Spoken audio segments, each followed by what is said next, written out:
Der Herr sei mit euch. Aus dem heiligen Evangelium nach Markus. In jener Zeit lehrte Jesus eine große Menschenmenge und sagte: Nehmt euch in Acht vor den Schriftgelehrten. Sie gehen gern in langen Gewändern umher, lieben es, wenn man sie auf den Straßen und Plätzen grüßt. Und sie wollen in der Synagoge die vordersten Sitze und bei jedem Festmahl die Ehrenplätze haben. Sie bringen die Witwen um ihre Häuser und verrichten in ihrer Scheinheiligkeit lange Gebete. Aber umso härter wird das Urteil sein, das sie erwartet. Als Jesus einmal dem Opferkasten gegenüber saß, sah er zu, wie die Leute Geld in den Kasten warfen. Viele Reiche kamen und gaben viel. Da kam auch eine arme Witwe und warf 2 kleine Münzen hinein.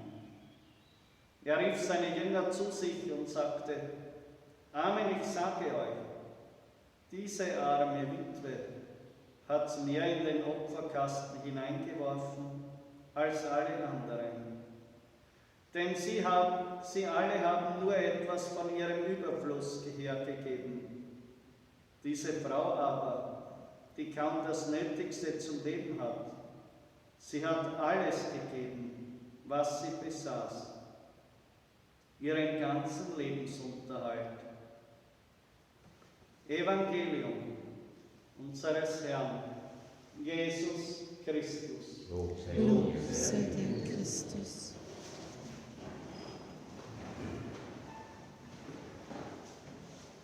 Meine Lieben, die arme Witwe, sie hat alles gegeben, was sie besaß.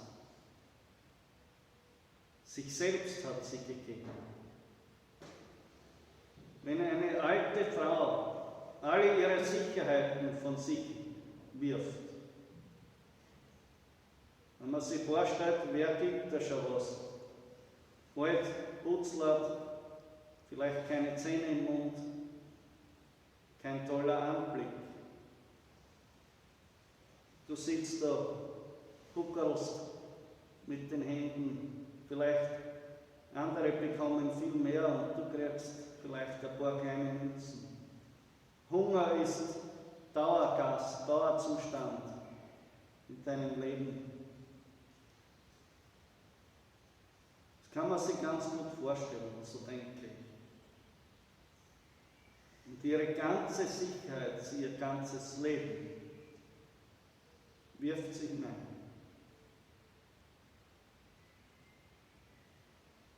Das muss man sich einmal vorstellen. Wer weiß, vielleicht dauert es Tage, bis ihr wieder wer was. Da sitzen sie ja zig der Mauer entlang in Jerusalem oder beim Tempel. Und keiner tut jetzt stehen und eine kleine Münzen hineingeben. Und das ist die Hingabe Jesu. Am Kreuz, wenn er alles gibt. Er, der Gottessohn, der Mensch wird, um den Menschen die Liebe des Vaters zu offenbaren, seine Wahrheit, die Lebensordnung Gottes, den Sinn Gottes. Er gibt seinen ganzen Einfluss auf. Er steht als Tor vor der Welt, als Narr und als von Gott Verworfener, wenn er gekreuzigt wird nach jüdischem Gesetz. Mein Gott, warum hast du mich verlassen? Sagt er. Selbst seine in ihm wohnende Gemeinschaft mit dem Vater hat er preisgegeben. Er hat alles von sich geworfen. So ähnlich hat es auch der heilige Norbert von Xanten gemacht, als er völlig verarmt volksmissionierend durch Deutschland gezogen ist. Und als er Erzbischof in Magdeburg wurde, ist er ganz staubig dahergekommen, barfuß. Der Wächter, der hat ihn gleich einmal vertrieben, er hat ihn nicht gekannt.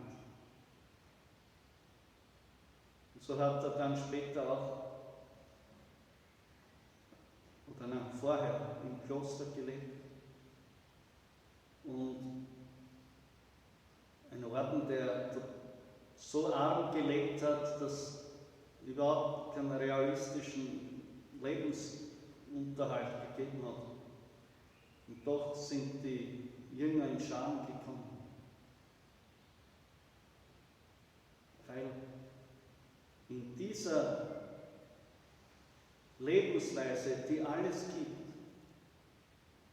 das göttliche Herz Jesu brennt, das sich ganz verschenkt. Wenn wir heute am Vorabend und morgen den dreifaltigen Gott ehren, Dreifaltigkeitssonntag, dann ist das für viele etwas eher Abstraktes. Das kann man nur umständlich und eher kraftlos zum Ausdruck bringen. Aber wenn man sich fragt, was ist das Wesen des dreifaltigen Gottes, so kann man sagen, es ist das Herz. Das Herz Jesu ist der menschliche Ausdruck dessen, was Dreifaltigkeit ist. In seiner Reinheit, in seinem sich ganz verschenken, seinem Empfangen, in seinem Lieben, in seiner Kraft, in seiner heiligen Gegenwart. Alles ist erfüllt vom Herzen. Ihr kennt das auch, wenn das Herz eines Menschen stark und liebend ist sein ganzer Gegenwartsbereich von ihm erfüllt. Und so auch das Herz Jesu. Die Herz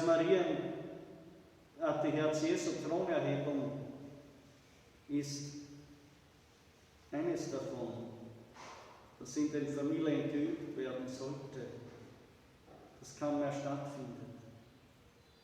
Weil auch in den Familien oft nur ein einziger ist, der am Glauben festhält und der mit solchem Ansinnen gar nicht kommen braucht. Und wir sind eingeladen,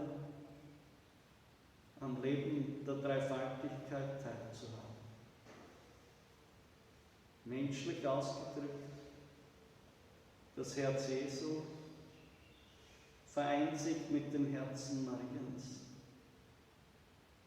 Ganz eins sind diese beiden Herzen und darin Quelle der Gnade. Das Herz Mariens ist das Herz der Kirche, die sich als Braut dem Herrn schenkt, ihrem Bräutigam.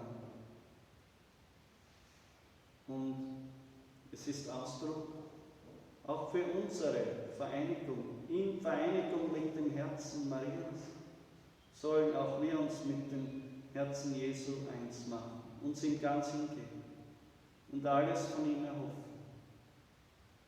Und so eingeboren sein in die Liebe des Vaters, des Sohnes, des Heiligen Geistes. Ich wünsche euch, dass ihr Kraft dieser Liebe so vertrauen könnt, so euch hingeben könnt, so angstfrei sein könnt, wie diese arme Witwe, damit auch durch uns, durch unser gelebtes Christentum, die Liebe Gottes ausstrahlen kann. Amen. Vergelt's Gott.